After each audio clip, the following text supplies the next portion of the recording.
Wanna talk? So let's talk. Here. Talk. You wanna talk?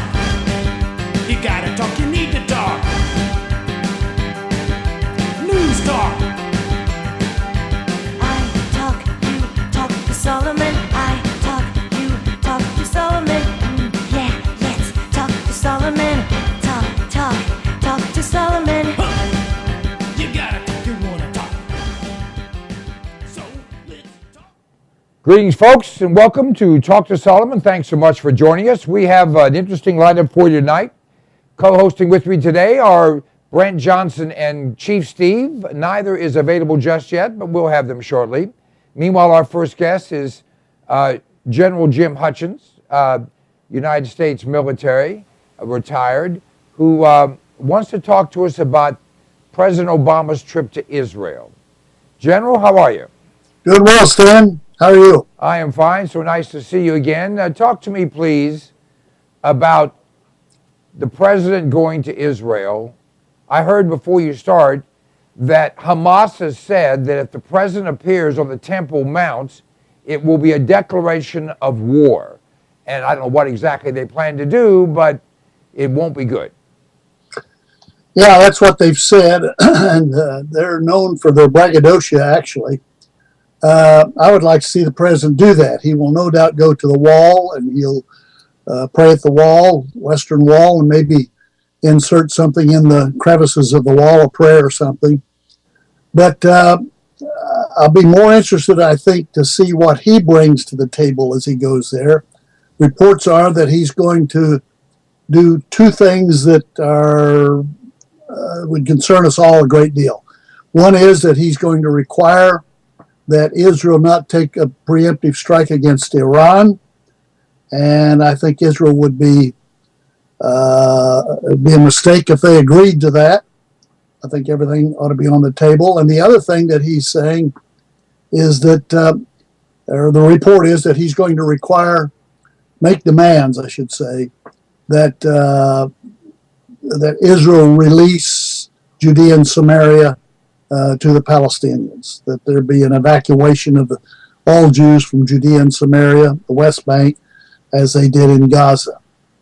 And I would say that would, you could anticipate the same kind of results as happened in Gaza, as happened in Lebanon when they pulled out of Lebanon.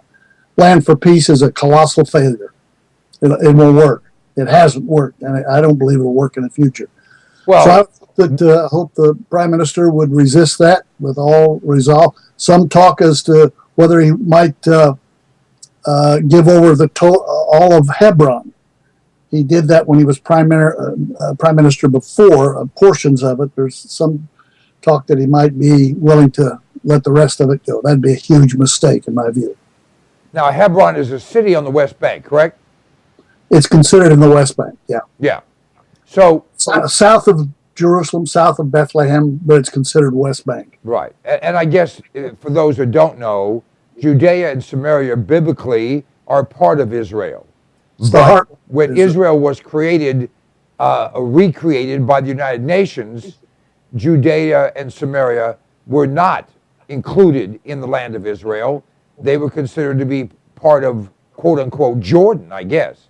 And then they kind of became, they were taken over by Israel in the 67 war, where they were attacked. And then they've given semi-autonomy to the Palestinians. Now we have two distinct groups. You have Hamas in Gaza, who made itself known by killing everyone from the Palestinian group that was there before. And so now you have two competing Palestinian groups, one in Gaza and one in what is now called the West Bank. Is that correct? Yeah, that's right. The Palestinian Authority under Mahmoud Abbas heads the West Bank portion of it, the Judea and Samaria portion of it, and Hamas heads the Gaza portion, and they're at odds. Supposedly Mahmoud Abbas, president of Fatah and the Palestinian Authority, is much more amenable to peace negotiations. Hamas has never been amenable to that. They don't want a two-state solution. They've said that time and time again. They want a one-state solution with Hamas, with the Palestinians in charge of that. It would be on the backs. It would be at the elimination of the modern state of Israel, should that happen. That I don't believe that's going to happen, however. Well, it's not going to happen unless God deserts Israel, if you will, and America deserts Israel, and America has got 1 foot in and 1 foot out already. Exactly. We don't know where God's feet are, but the fact is that you have... Yes, Stan, we know where God's feet are. I mean, he's declared time and time again that this land belongs to the descendants of Abraham. It's Jewish land. And he has brought them back after 2,000 years to come into that land. And there's a lot yet to happen, according to the scriptures, but God has declared what he intends to happen, and he's not stuttered. I mean, it's clear as to who that land belongs to. Well, again, I'm not going to debate that because I happen to agree with you, but the Muslims, they claim to be descendants of Abraham. So, they argue that yes, it is designed for descendants of Abraham, but just them, not the Jews, if you will. It's the descendants of Abraham through Isaac. They claim that the promises were made from Abraham through Isaac to them. But obviously, they were made from Abraham through, not Isaac, but Ishmael, I'm sorry. Sarah's son was Ishmael, and it was through him that the promises were made. Yeah, actually, Sarah's son was Isaac. Hagar's son was Ishmael. That's right. I know what we're saying here, and again, we're not differing. I'm 100% in agreement. But I believe, as you believe, that our president is an arrogant, ignorant, anti-Semitic individual who could care less if the Jews died or not. I don't think he would notice or shed so much as a tear.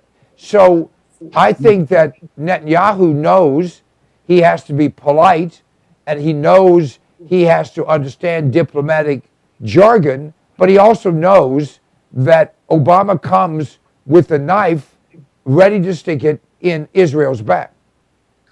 Yeah, I think that's the case, and I just hope that Netanyahu doesn't cave on this. I mean, as you well know, Netanyahu was much more acceptable and beloved, actually, in this country than he is in Israel. He's got a lot of enemies in Israel. And it's a lot of people who believe like us, that they believe that he's given up too much and that he's willing to give up too much in order to get peace. But hopefully that's not the case. I mean, he's got a second term here, and he's got the upper hand. I'm sure I say I'm sure, but I believe he'll have a coalition government by the time the president comes over there. And he should be ready to do business, I should think. All right, now, General, let me ask a few questions because you focus and study this. In Israel, you have 3 camps. You have religious Jews, non-religious Jews, and non-Jews. Now, in the non-Jews, overwhelmingly, they're Arabs, although there's some Christians over there. Among the Jews, where he has his greatest support and his greatest enemies are the believers versus the non-believers. Non-believing Jews are the ones that cause, both in this country and in that country, the concerns for the survival of the Jewish state and any adherence at all to the Torah and to God. Am I correct? Yeah, exactly, right. Yeah, I think it's obvious. I'm sure you're aware of the book that Norman Podhoretz wrote entitled Why Jews Are Liberal. And basically, he started out as a communist, as a left-winger, hardcore left-winger, and then I don't know whether he had made the phrase popular. He was a leftist until he got mugged, then he became a conservative. I don't know whether he said that or not, but that's been said among the conservative Jews. But he says this, and I think he's absolutely right. I've read the book and I've observed it here in America. The liberal Jews, and in America we've got largely the predominant Jews are Reform. And 78% voted for Obama. And he says they are liberal because they have left Judaism and accepted the Democratic platform as their religion. Basically, that's it. And whatever the Democratic platform says, that's what they adhere to. I think that we could go further than that, General. I think we could say there are two types of Jews. Those who believe in God and those who think they're God. And liberal Jews believe they are so smart they can make up the rules. I don't think they accept what the Democrats say. They accept what will help them to accomplish what they want to accomplish, which in essence is what the Democrats promote, which is taking from all, funneling it through government, and then the people that know how to play the game can steal as much as possible, and that's where they live. In days of old, being Jewish and being raised in a very Orthodox environment, but having been raised in communities like in New York where there were no non-Jews. I mean, they didn't think of non-Jews as anyone you would interact with. They just were other people. That Jewish thought is based a great deal, religious Jewish thought is based a great deal on surviving because they've spent thousands of years trying to survive. Right. And the concept of survival is, if you don't want them throwing stones at you, give them someone at whom to throw the stones. So you find every movement in the history of this country instigated, initiated, and promulgated by Jews, primarily godless Jews, but by Jews who said, give them blacks, give them gays, give them environmentalism, give them anti-nuke, anti-gun, anti-anything, because what you then have people focused on is something other than Jews. When you add that to the loss of adherence to God's laws, then you have some pretty smart people with zero constraints doing whatever they can do to best feather their own nest and to destroy someone else's. You follow what I'm saying? Yeah, I do. And as a Jew, I'm sure you've got a better sense of that than the rest of us. I do know this, that I'm a Christian Zionist. And as a Christian Zionist, I don't run from that appellation. I'm proud to say that. I see a Christian Zionist as one who supports the modern state of Israel as at least a partial fulfillment of God's promise to the Jews for a national homeland. It'll be ultimately fulfilled when the Messiah comes.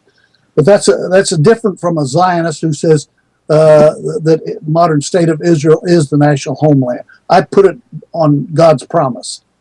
And I think I'm comfortable with that. And the people that really appreciate that, I have found, are the Orthodox Jews, who read the same scriptures as we do and come out with the same conclusion. And I found that our harshest critics are Reform Jews, liberal Jews, and they don't trust us. You're familiar with Benny Lone, I'm sure. Benny Lone was the minister of tourism under Ariel Sharon. And he came over here recognizing that the best possible friends that Israel and the Jews have in the world are Christian Zionists. And he developed that all throughout the country. And he wrote a book entitled God's Covenant with Israel. And in that book, I've never forgotten this, I even know the page number, page 25. He says Jews are the descendants of Abraham by birth. He says Christians are the descendants of Abraham by faith. Now, for an Orthodox rabbi to say that in print is huge. That's monumental. That's a game changer.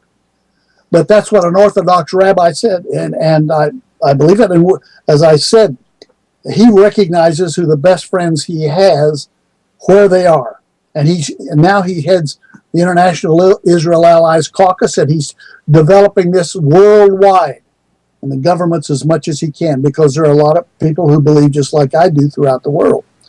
they don't get much of a visibility because the press, wherever you go, the press is basically against this. Well, the press is against it because the press is designed to be a faith, a morality, a legality, a patriotism. In other words, people in media, and I know some professors who teach journalists, teach them you can't be a part of anything if you're going to report on everything. So you, by design, they get people that aren't connected to anything, that aren't empathetic and aren't sympathetic.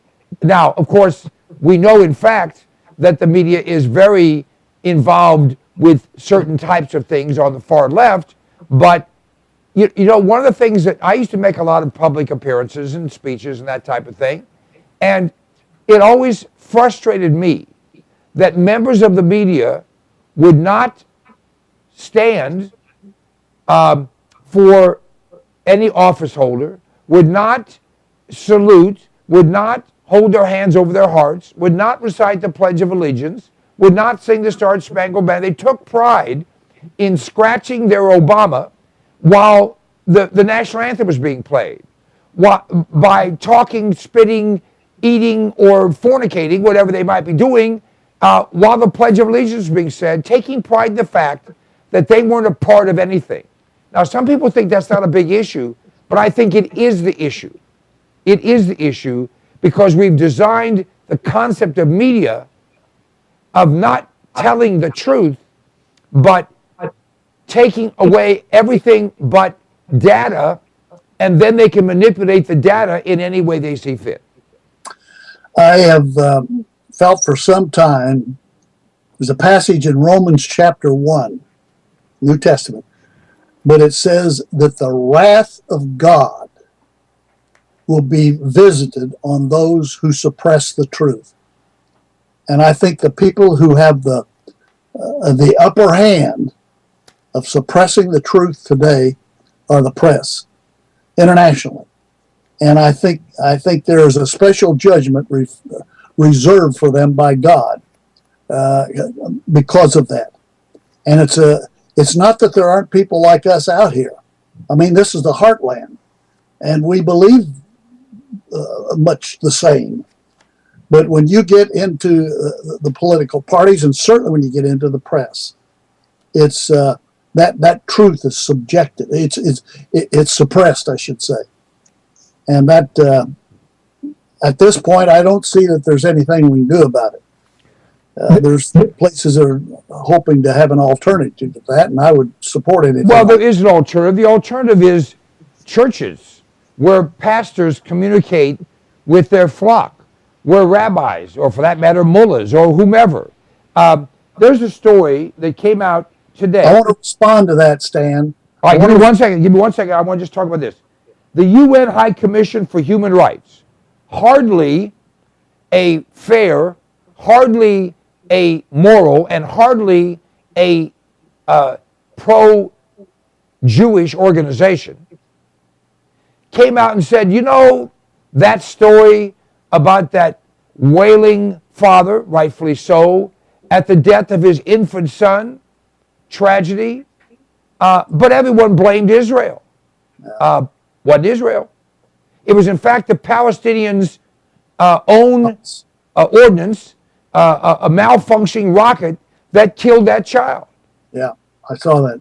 Yeah. Now, there's a perfect example. You would think this would be a huge story, but it's not on any major media. No one's talking about it. And yet, when they brought the story out, everyone was talking about it and saying how bad the Jews were. There was another one where a young boy, 9 or 10 years old, was crouching where a gunfight was going on, and he was shot dead. And they say, oh, the terrible Israelis. Well, he wasn't shot dead by the Israelis. He was shot dead purposefully by the Palestinians so they could say he was shot by the Israelis. Yeah. Well, I just want to respond to what you said earlier about the churches being the voice for this that could speak up. The churches are bound and I use that term advisedly, as the military is today, by political correctness. And I can't tell you how many places that I've been and spoken where I've been asked to talk about matters related to Israel, and I'd get one shot at it. Because once I would speak and lay out, what I'm saying, and I'm pro-Israel, I make no bones about that, but there are always some pro-Palestinian and pro-Islamic people in these churches, and they just go ballistic over this. And evangelical pastors won't invite them back. I was a member of a prominent organization concerning evangelicals. And at the last meeting, I raised the issue of the rising anti-Semitism worldwide, and it's pervasive as far as academia in this country is concerned. But worldwide, Netanyahu said it's comparable to the 30s in Europe. And I said, you need to say something about this. This organization needs to say something about it. But they won't. I've raised that issue before. They won't, because there are people in that organization that have missionaries to Muslim world, and they don't want to aggravate the Muslims. So it's tough to get by this. I mean, there are people like me and you who can put in our word where we can, but we don't have the platform that a lot of these people do. And even those who do have the platform, I'm saying, are very reluctant to do it because of fear and I think political correctness. That we're in bondage to that in this country. And selfishness, frankly. They'd rather have more donors than less donors, more access than less access, more acceptability than less acceptability. And if that means that they'll have to feel bad after the Jewish state is destroyed, they'll deal with that. Yeah. Well, that's not going to happen, but I think there's a lot of, I know from the scriptures, there's a lot of suffering that's coming before. It's going to get a lot worse before it gets better. And that's going to happen. I mean, there is anguish and suffering and brutality and cruelty that's going on in this world today that just, it's grievous. I've just heard of some of this last week, and it's been going on, and it's going to go on until it's destroyed. And that's what the Messiah does. He destroys this. You didn't negotiate with him. You don't, not building relationships there, but it has to be destroyed, and it will be. There are some, and this is not a religious show per se, and I don't claim to have the credentials that you have or many have, but I believe those who say that the quote-unquote Antichrist is not an individual, it's a faith. It's the Muslim faith. The Muslim faith is based on killing Christians and Jews. That's the basis of the faith, whether some a large percentage, a small percentage, whatever you want to discuss. The fact is the faith is based on that concept. That is what the Antichrist is all about. I think you're right in a sense. I mean, I think that the scriptures speak of a spirit of Antichrist, and it was present in the New Testament. New Testament writers spoke of it. But I think there's going to be a personification of that yet to be revealed. I think there'll be a person. He's described very clearly as to what he is, what he stands for, where he is, where he is located. So I think it's both, and I think we see it. And you're absolutely right. I think we see it in the attitude of the Muslims toward Christians and Jews. You either convert or die. That's the alternative they give you. General, we have just a couple of minutes left. Let's get back to Obama visiting Netanyahu and Israel. I believe that Israel has the best security in the world, but having said that, when you have not one, not 100, not 1,000, not 1,000,000, but tens of millions of people willing to blow themselves up to accomplish whatever moronic goals Muslims might have, do you think there's a chance in this world that they won't do something to cause chaos there in Israel when Obama's there? No doubt they will. I'm sure the security will be at top performance when the president goes over there. It'll have to be. But from my sources, I may have mentioned this to you before. From my sources over there, I don't find anybody in a actual decision-making process. Now, Netanyahu's going to say what he has to say in this diplomatic dance that he's involved in. But and the IDF, the Mossad, the Shin Bet, those people, they don't believe that there's going to be a peace with the Palestinians. They don't believe it. They take the Palestinians in their word. But they do say this, and this is the terminology they use: we can manage the conflict. We have, and we will continue to be able to manage the conflict. Now, at this point, Israel has got the strongest military in the Middle East. And I think they can do that for the foreseeable future. But it won't be because it's not being challenged. And I think, no doubt, there could be a challenge. You know, Hamas has already said if the president wants to go up to the Temple Mount this time, there'll be a third intifada. So that's where their sentiments are. And the security of Israel will be out to protect it.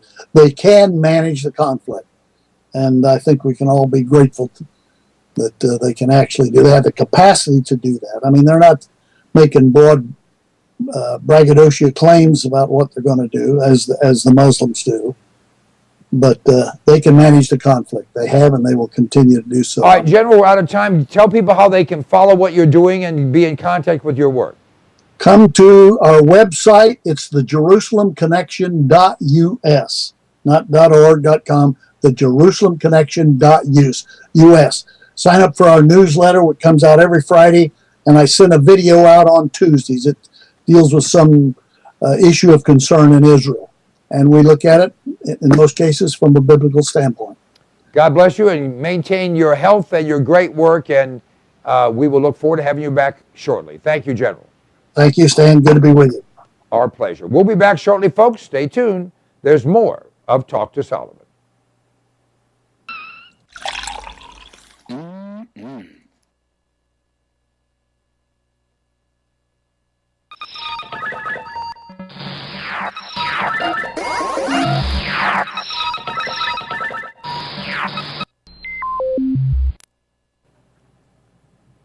I like to eat. You like to eat? We all do. And usually we run to the grocery store, we run to the convenience store, or we have something in the fridge. But power's been out in parts of this country in the last few weeks. We don't know what's going to come down the pike economically. Smart people are putting in food. Alpine Air Gourmet Reserves is a line of foods that you can put away that will last for a very long time. You know, they say eat what you store and store what you eat. This is great tasting stuff, healthy for you, a full line. You go to our website, cpnlive.com, and click on the button for Alpine Air Gourmet Reserves and see all the different things we have. This is good tasting food. It's reasonably priced. It will last. And it's worth its weight in gold if a problem arises. I know you don't think there's going to be anything that goes wrong. Actually, you do. This is smart. This is smart insurance. This is smart preparation. This is smart thinking. You have kids, you have a spouse, you have parents, you have dependents, you have an appetite. All those things can be addressed by a frugal but smart investment in Alpine Air Gourmet Reserves. Try them out. You will be tickled to death with the taste of them. You know what? In many cases, people start to eat this and they think, heck, this tastes better and costs less than what you're going to the grocery store to buy. cpnlive.com. Check it out.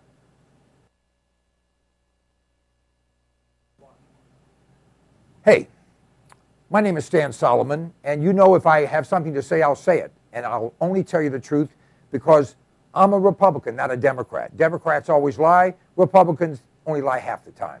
I don't lie at all. This is the Fuel Mule. It's an extraordinary product that was developed by a friend of mine, an engineer, and it increases the fuel mileage on your vehicle. If you have a combustion engine This will increase your mileage by 10 to 20%. It bolts around your fuel line. You can install it yourself or have your mechanic do it. It is an extraordinary item, and it flat works. I've been using it for more than 10 years. It's increased my mileage on every vehicle I put it on, and by the way, it will last forever. You can get rid of your vehicle, just take it off and put it on the next one. Go to cpnlive.com. You'll have more information there. You can order it right there. We absolutely guarantee you'll be satisfied. The Fuel Mule. It's a way to kick down your cost of fuel and kick up your mileage. Don't you love the name? I thought of it. The Fuel Mule.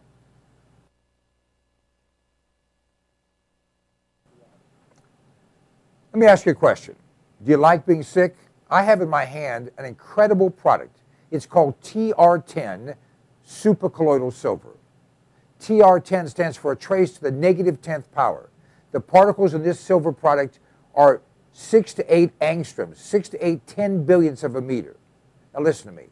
Silver has been the magic bullet for all of human existence. The Egyptians used silver instruments. We use silverware. They put silver in your teeth because nothing can grow on silver. Silver will kill anything but liberalism. I'm working on that.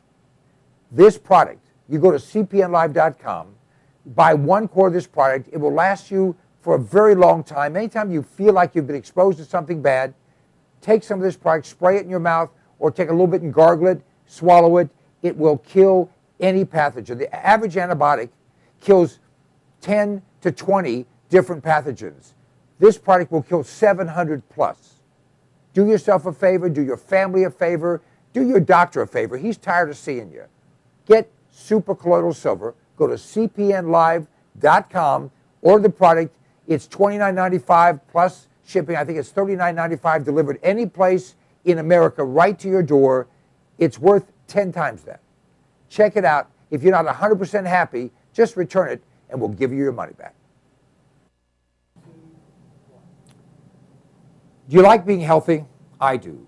In fact, this product, which I've been taking for years now, is absolutely the answer. Now, you may not believe it, but I'm actually 21, plus tax, of course. This product has 146 different healthful nutrients in it, and it's liquid, so it's bioavailable. It tastes great, and it's sugar-free. 1 ounce of Sonic Life each day will help you to maintain and enhance your health. It's the kind of a gift, well, that you'll thank your mom for, your husband for, your wife for, your kids for. Whoever you give it to, they're going to say thank you, and you are going to enjoy the benefits of having all the vitamins, all the minerals, all the nutrients your body needs in one very reasonably priced product. Just go to cpnlive.com and everything's right there. You'll be able to read all the ingredients. The price is right there, a flat price delivered to your door anywhere in the United States of America. Sonic Life is a gift, a great gift. Give it to yourself. I do.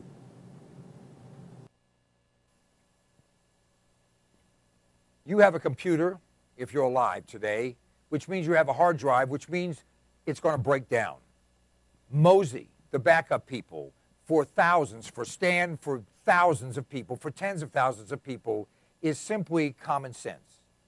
You go to cpnlive.com, click on the icon for Mosey, the backup people, and sign up. It's just a few dollars a month. Let me tell you something. We had a break-in. They stole our whole computer. You know what? When they take the computer, you can't recover anything, but we had Mosey. We had the backup. We were able to restore everything simply by buying another computer. cpnlive.com, click on the icon for Mosey, the backup people, and give yourself common sense, peace of mind, great value, the best thing you've ever done. Sooner or later, it's going to be Mosey, the backup people.